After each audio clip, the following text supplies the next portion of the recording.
Le Brésil a beaucoup de minerais de fer, a beaucoup de céréales et en général, il a beaucoup de produits qui sont transportés par mer. Certains de ces produits sont transportés et sont expédiés par des entreprises externes. Donc, le Brésil a une bonne possibilité de développer non seulement les ports, mais aussi le transport maritime. Nous continuons notre interview avec Miguel Marques. Il vient du Portugal. Il est partenaire de PwC au Portugal. Il se spécialise dans le domaine de l'économie bleue, l'économie de la mer. Dans la deuxième partie de notre interview, nous allons parler du Brésil. Comment le Brésil développe-t-il l'économie bleue? Le Brésil est un pays très important dans la mer et dans l'économie de la mer. Il dispose de l'industrie de l'exploration pétrolière et gazière en mer qui, du point de vue technologique, est vraiment développée et avancée.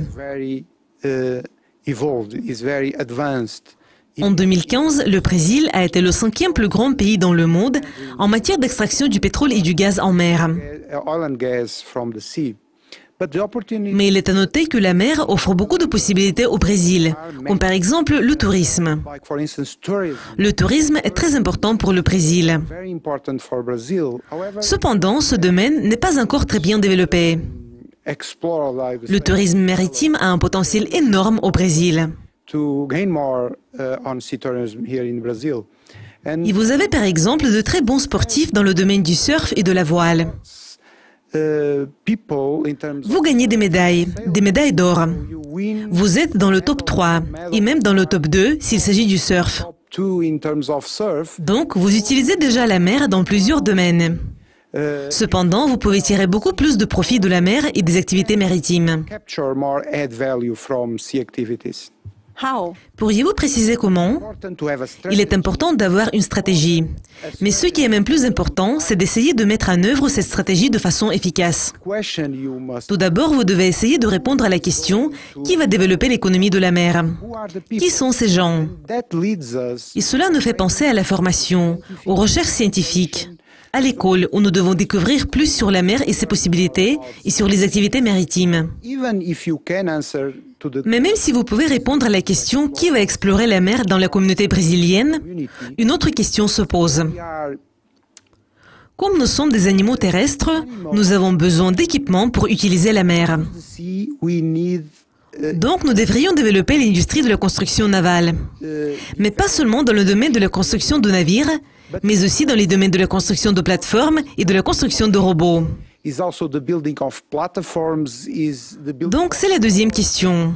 Nous devons comprendre où nous allons investir de l'argent pour fournir un bon équipement à ceux qui vont explorer la mer. Et il y a toujours deux variantes.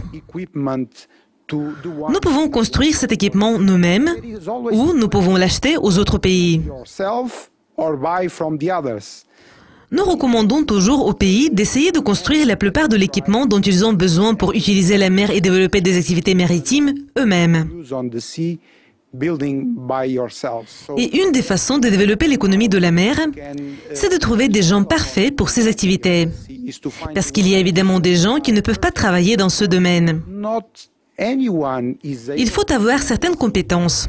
Parfois, il est vraiment nécessaire de naître près de la mer pour connaître le contexte, prévoir des changements des conditions météorologiques apportés par les vagues. Il faut se rendre compte que c'est un environnement difficile. Donc, seulement les gens vraiment passionnés peuvent aider à développer l'économie de la mer.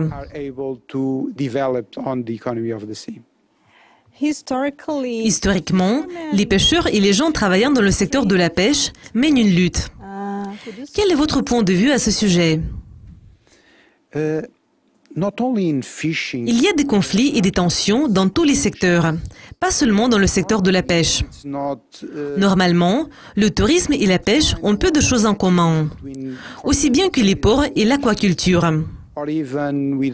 Mais il est important de comprendre que nous pouvons gagner beaucoup plus si nous travaillons ensemble.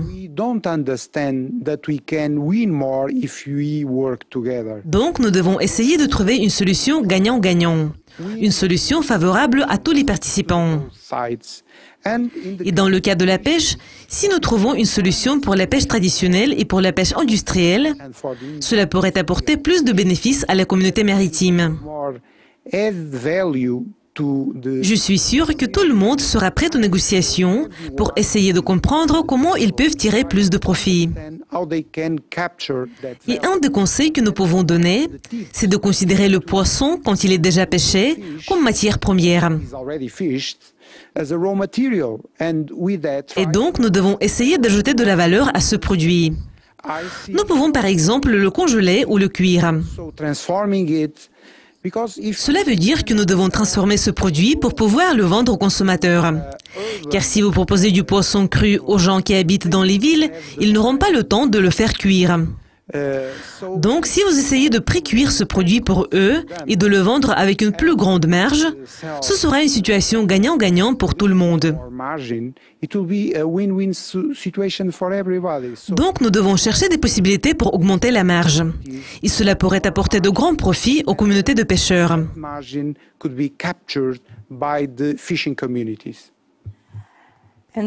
Et s'il s'agit des ports du Brésil, quel est votre point de vue sur les ports brésiliens par rapport aux ports des autres pays? Comme vous le savez, le Brésil a beaucoup de minerais de fer, a beaucoup de céréales, et en général, il a beaucoup de produits qui sont transportés par mer. Certains de ces produits sont transportés et sont expédiés par des entreprises externes. Donc, le Brésil a une bonne possibilité de développer non seulement les ports, mais aussi le transport maritime. S'il s'agit des ports, nous devons parler non seulement de la logistique, mais aussi de la bureaucratie. Parfois, le problème n'est pas lié au port lui-même, mais à la bureaucratie dans le domaine de transport, aux documents, au manque de communication entre les agents portuaires. Je pense que le Brésil a beaucoup de travail à faire dans ce domaine. Il faut rendre le travail des ports plus efficace. Et si le Brésil réussit à augmenter l'efficacité, il pourra enregistrer plus de bénéfices et il pourra gagner plus d'argent.